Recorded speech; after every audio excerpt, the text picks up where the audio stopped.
નજર કરીશું અન્ય સમાચાર ઉપર તો હાલ મહત્વપૂર્ણ સમાચાર સામે આવી રહ્યા છે। ગુજરાતમાં રખડતા ઢોરનો આતંક યથાવત જોવા મળ્યો છે। હિંમતનગરમાં ગાયે બાળક પર હુમલો કર્યો હોવાની ઘટના સામે આવી છે। બાળકને ગાયે શિંગડાથી રોડ પર પટક્યું છે। માલીવાડ વિસ્તારના સીસીટીવી સામે આવ્યા છે। આ સમગ્ર ઘટના સીસીટીવીમાં કેદ થઈ હતી। ચાલીને જઈ રહેલા બાળક પર હુમલો કર્યો હોવાની ઘટના સામે આવી છે।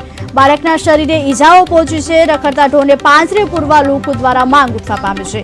રખડતા ઢોરનો ત્રાસ હજુ પણ યથાવત જોવા મળ્યો છે। તે રખડતા ઢોરને પાંજરે પૂરવા લોકો દ્વારા માંગ કરવામાં આવી છે। સમગ્ર ઘટનામાં બાળકને શરીરે ઈજાઓ પહોંચી છે। ચાલીને જઈ રહેલા બાળક પર હુમલો કર્યો હોવાનું સામે આવી રહ્યું છે।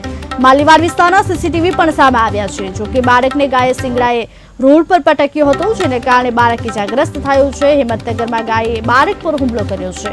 રખડતા ઢોરનો આતંક હજુ પણ યથાવત જોવા મળ્યો છે, ત્યારે ઢોરને પાંજરે પૂરવા માટે લોકો દ્વારા માંગ કરવામાં આવી રહી છે। બાળકને ગાયે શિંગડાથી રોડ પર પટકતા બાળક ઇજાગ્રસ્ત થયું છે। માલીવાડ વિસ્તારના સીસીટીવી સામે આવ્યા છે।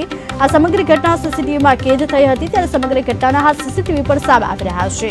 જોકે ચાલીને જઈ રહેલા બાળક પર ગાયે હુમલો કર્યો હતો, ત્યારે સમગ્ર ઘટનામાં બાળકના શરીરે ઈજાઓ પહોંચી છે। રખડતા ઢોરને પાંજરે પૂરવા દ્વારા લોકો દ્વારા હવે માંગ કરવામાં આવી છે। ત્યારે રખડતા ઢોરનો ત્રાસ હજુ પણ યથાવત જોવા મળી રહ્યો છે। બાળકને ગાયે શિંગડાથી રોડ પર પટક્યો હોવાની ઘટના સામે આવી છે।